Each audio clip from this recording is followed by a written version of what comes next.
Hello all of you, welcome back to my channel.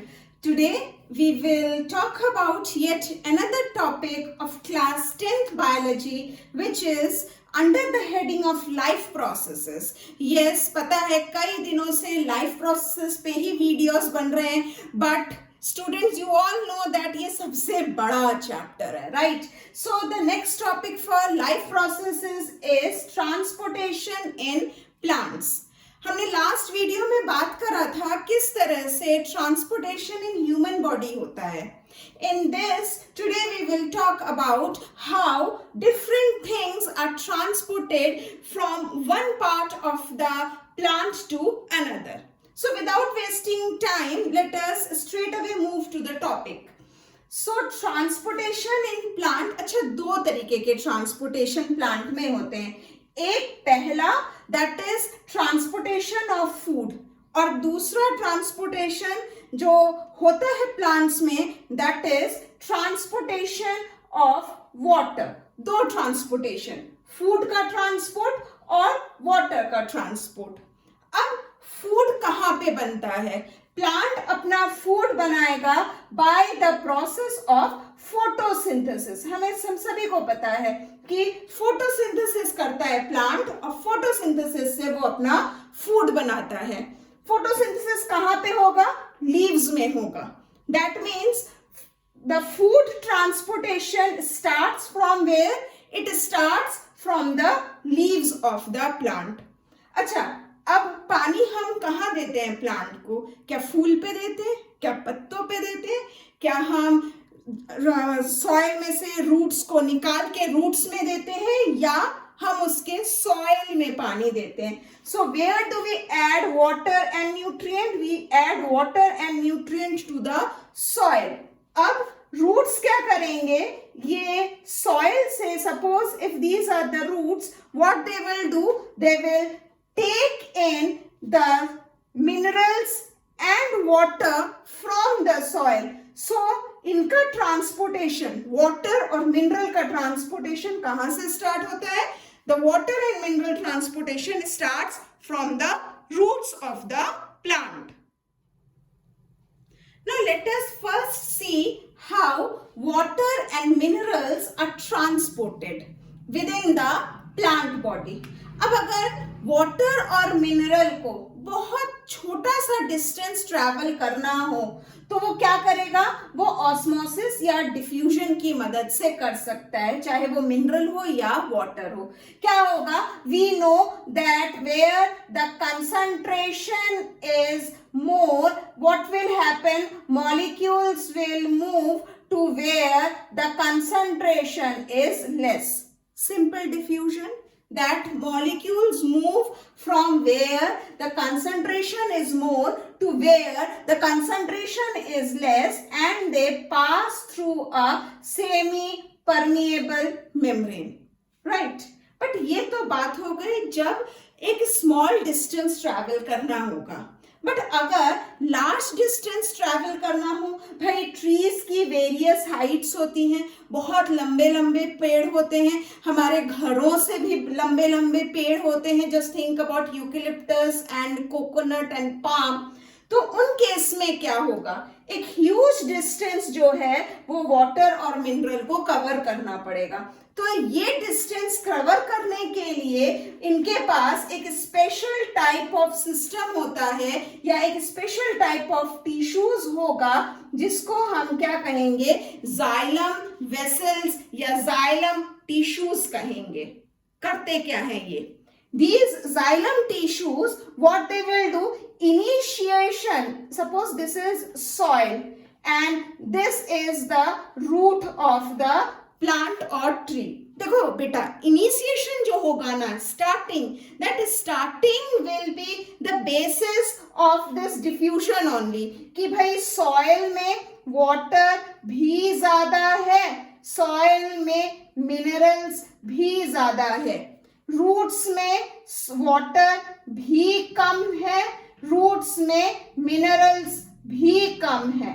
So what will happen now? From higher concentration to lower concentration, water minerals will travel.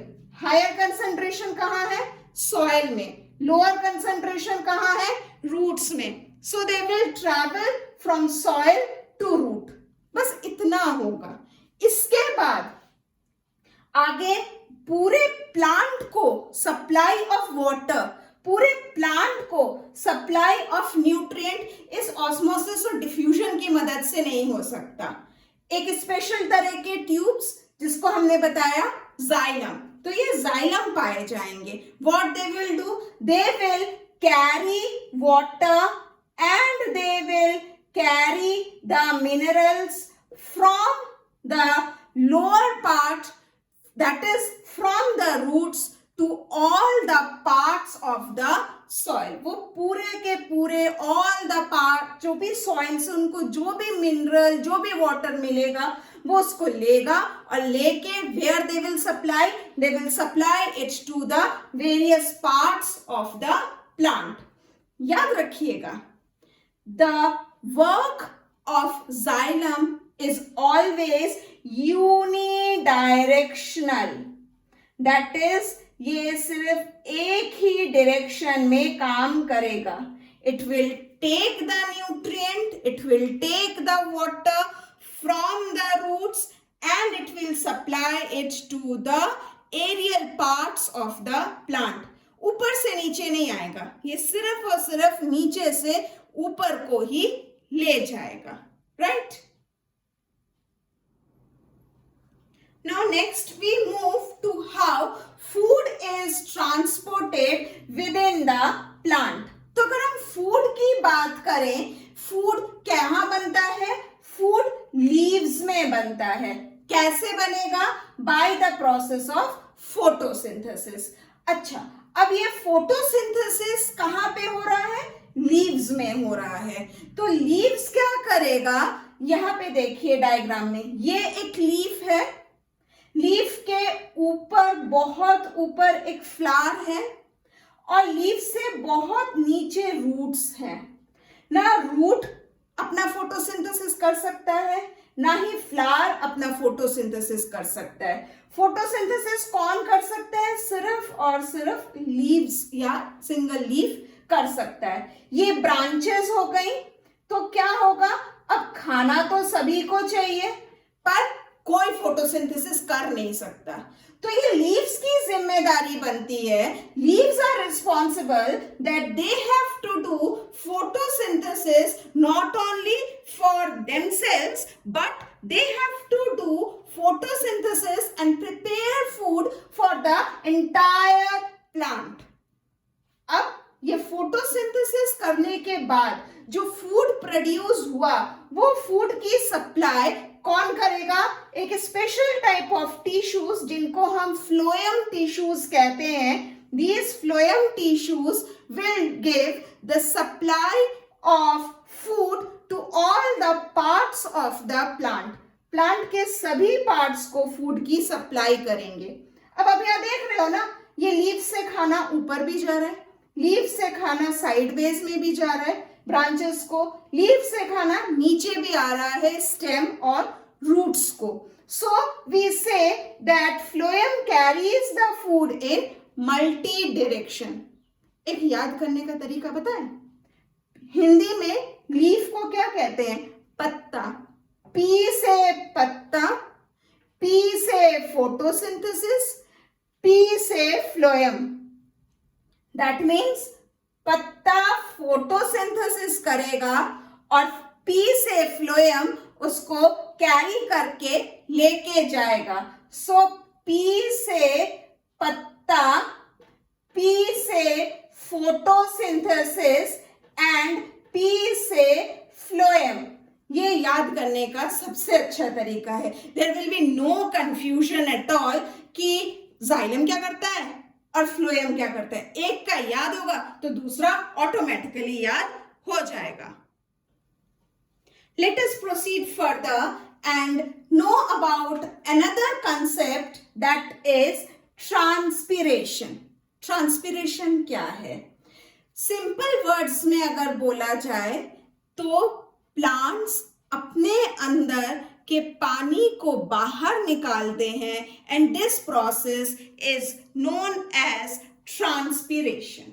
तो transpiration को आगे हम समझते हैं होता कैसे है या क्यों होता है। ये रूट्स है, ये रूट्स क्या करेंगे, यहाँ पे सॉइल है। Now roots have absorbed water from the soil.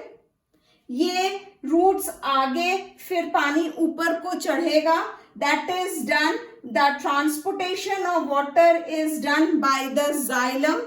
अब जाइलम क्या करेगा, हर एक पार्ट में पहुंचाएगा पानी को, and it will help the tip the uppermost aerial part of the plant or tree to get water। अब क्या होगा, यहाँ पे पानी है पर पानी एक्स्ट्रा है, जितना नहीं चाहिए उतना उससे ज्यादा पानी आ गया है। तो अब लीव्स की फिर से जिम्मेदारी बनती है, what they will do, they will remove the extra water, जो पानी नहीं चाहिए, that water will be removed by whom, by the leaves। कौन मदद करेगा लीव्स को ये करने में, the stomata which are found. अब समझिए बात को, अगर ये एक लीफ है ना बच्चे, अगर ये लीफ है तो लीफ का वो साइड जो कि सन को फेस करता है, that side is called as the ventral side. और लीफ का नीचे वाला साइड जो सन को फेस नहीं करेगा is called as the dorsal side। अगर आप देखो लीफ को बहुत ध्यान से तो सन को जो वाला साइड फेस करेगा वो स्मूथ होगा, शाइनी होगा, because it has a waxy coating. और जो डॉर्सल वाला साइड है, नीचे वाला side, you will find it to be rough. और बहुत ध्यान से देखेंगे तो ये डॉर्सल वाले साइड में you will find some pores are there। These pores are nothing else but these are the stomata। What do they help? They help in removal of the water। यहाँ पे जरूरी चीज जो है वो गार्ड सेल्स के बारे में इस तरह से, These are the guard cells। क्या करते हैं गार्ड सेल्स, ये these are guard cells and this is the stomata. What they will do, stomata बंद रहेगा जब पानी लीफ में सफिशिएंट अमाउंट में होगा। अगर पानी ज्यादा हो गया, so what will happen, this guard cells will open, accordingly stomata will also open। और जैसे ही स्टोमेटा खुलेगा तो यहां से वाटर का रिमूवल हो जाएगा। कहाँ वाटर जाएगा, अपने सराउंडिंग एनवायरनमेंट में जाएगा। फिर से बात को समझते हैं, देखिए फिर से यहाँ पे अच्छे से समझ में आएगा आपको।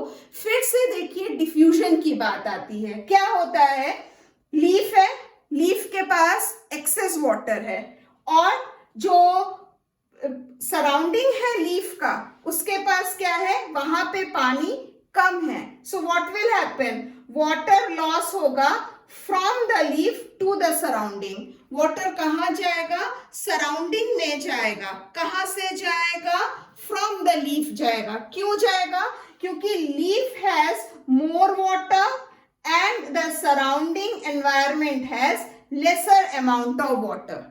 This process of removal of water from the leaves through or by the help of stomata is known as transpiration। So बच्चे लोग, hope this concept was easy to understand to you all। अगर आपको लगता है कि ये concept आपको अच्छे से समझ में आ गया, that is transportation of plants, तो please hit a like button.